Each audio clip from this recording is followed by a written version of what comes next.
Goddess छियो एक बार फिर से झाओ जी को अपनी बातों में लेने की कोशिश करती है कि तुम फेंगयू को ध्यान से देखो, ये वो फेंगयू नहीं है जो कभी तुम्हारी दोस्त हुआ करती थी, ये कोई और है।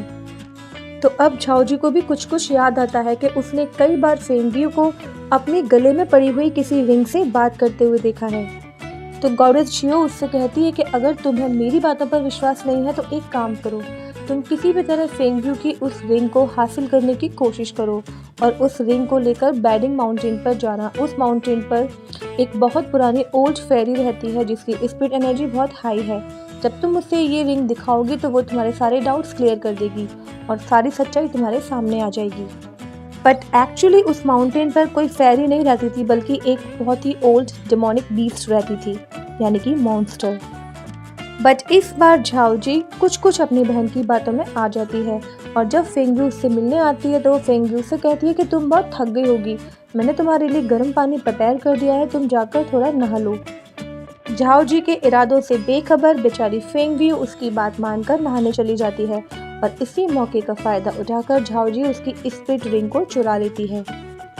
दूसरी ओर महारानी बहुत खुश होती है क्योंकि गॉडेस छियो का इस्तेमाल करके वो किसी भी तरह फेंगयू को हराने में सफल होना चाहती थी और उसे लग रहा था कि अब उसका ये सपना पूरा होने वाला है। और ये है वो मॉन्स्टर जो बैडिंग माउंटेन पर रहती थी, जिससे बहुत जल्दी झाओ जी का सामना होने वाला है। बेचारी झाओ जी इस पिटरिंग को लेकर अकेले बैडिंग माउंटेन पर चली जाती है, लेकिन उसे वहाँ कोई नज़र नहीं आता। उसे थोड़ा थोड़ा डर भी लगने लगता है।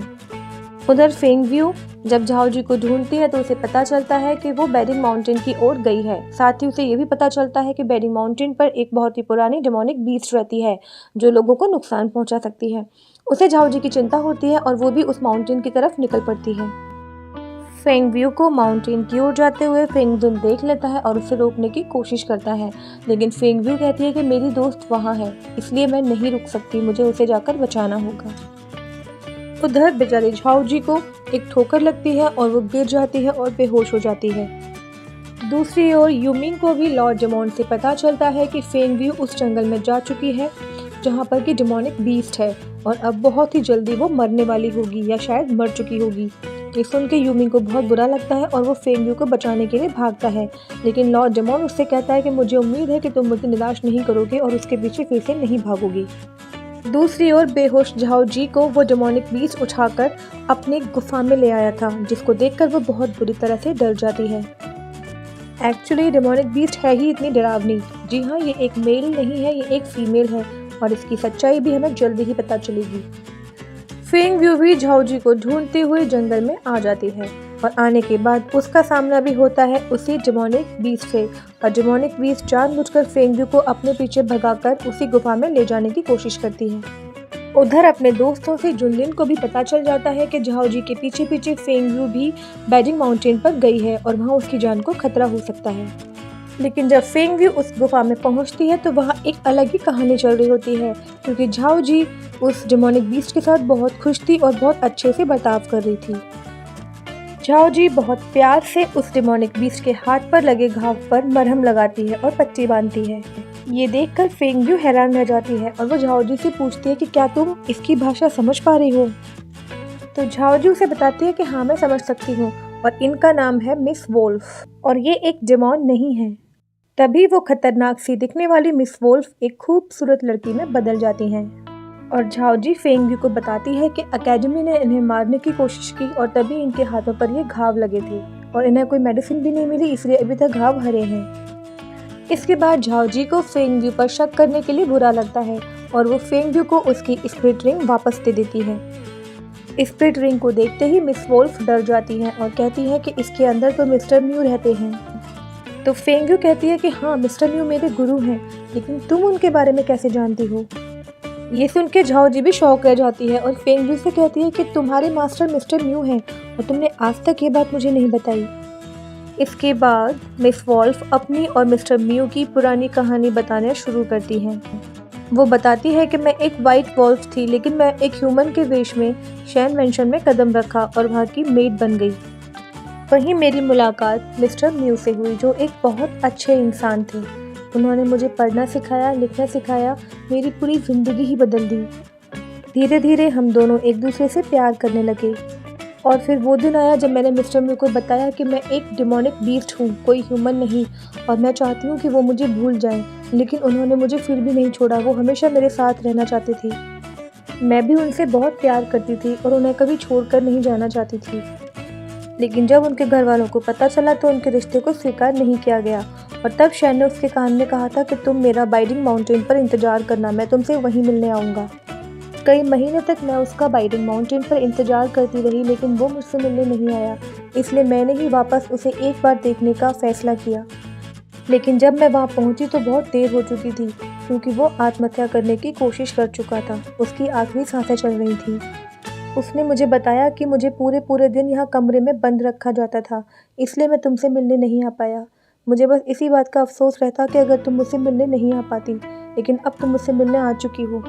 मैं तुम्हें देखकर ही मरना चाहता था। और इतना कहकर वो मर गया। उसके मरने के बाद मिस वॉल्फ को बहुत गुस्सा आया और वो अपने राक्षसी वाले अवतार में आ गई थी।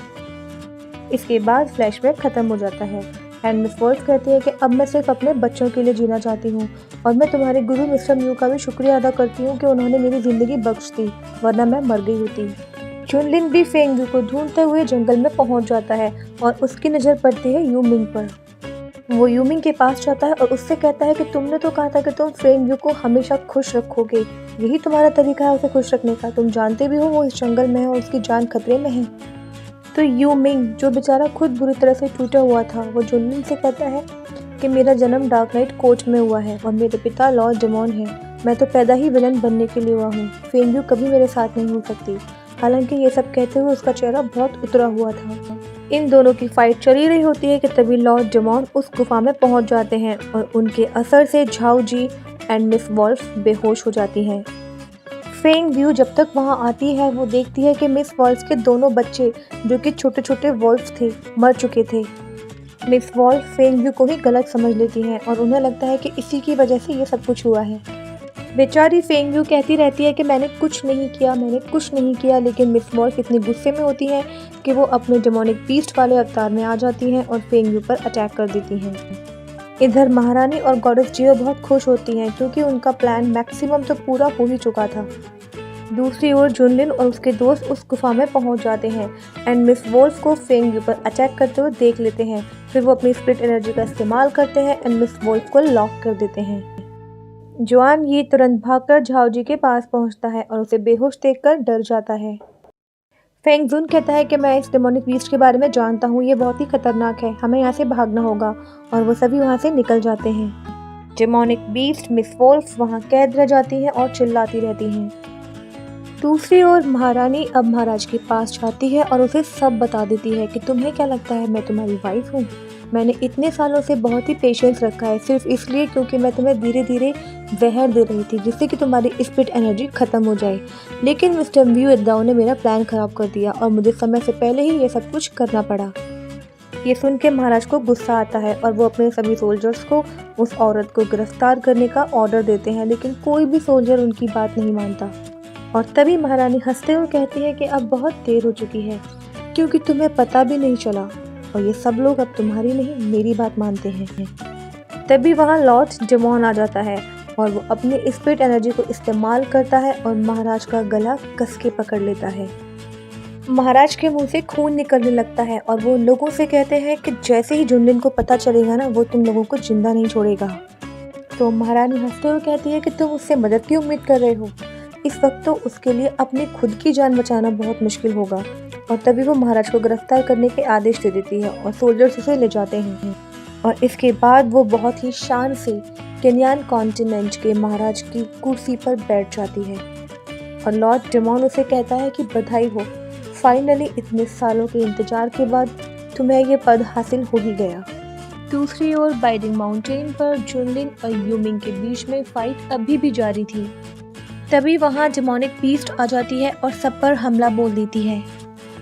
सभी मिलकर उस डेमोनिक बीस्ट को मारने की कोशिश करने लगते हैं एंड डार्क नाइट कोर्ट के जो लोग होते हैं वो काफ़ी स्ट्रॉन्ग एनर्जी बैरियर क्रिएट कर देते हैं जिससे कि वो ब्लो अप हो जाती है। तभी फेंग यू को इस डेमोनिक बीस्ट से हमदर्दी होने लगती है क्योंकि उसे याद आता है कि वो ये सब कुछ जानबूझकर नहीं कर रही है, बल्कि अपने बच्चों की याद में कर रही है। इसलिए फेंग यू उसे इस हालत में छोड़कर जुनलिन के साथ जाने से इनकार कर देती है और वापस उस बीस्ट की तरफ दौड़ पड़ती है। फेंगव्यू को उस बीस्ट की तरफ दौड़ता देखकर यूमिंग भी उसे बचाने के लिए अपनी एनर्जी लगाने लगता है। उधर फेंगव्यू भी अपनी एनर्जी का इस्तेमाल करती है और उस डेमोनिक बीस्ट को बचाने की कोशिश करने लगती है, लेकिन वो डेमोनिक बीस्ट उल्टा फेंगव्यू पर ही हमला कर देती है, जिससे कि उसकी स्प्लिट टंग से निकलकर उसके मास्टर बाहर आ जाते हैं और उस डेमोनिक बीस्ट को काबू में कर लेते हैं। इसके साथ ही वो उसे बताते हैं कि मैं तुम्हें 20 साल का समय देता हूँ अपने बच्चों को जन्म देने के लिए, उसके बाद तुम्हारी किस्मत खुद डिसाइड होगी। सब कुछ ठीक होने ही वाला होता है कि तभी वह गॉडेस जियो पहुंच जाती है और सबसे कहती है कि जुनवू क्लैन के महाराज ने ऑर्डर दिया है कि जुनलिन, फेंगव्यू, जुआन यी और फेंगजुन चारों को गिरफ्तार कर लिया जाए, क्योंकि उन्होंने महाराज को जहर देने की कोशिश की और जब वो इसमें सफल नहीं हुए तो उन्होंने डार्क नाइट कोर्ट के लोगों के साथ मिलकर तबाही मचाने की कोशिश की है। ये सुनकर सब चौंक जाते हैं कि ये किस तरह का ऑर्डर है और महाराज ये ऑर्डर कैसे पास कर सकते हैं।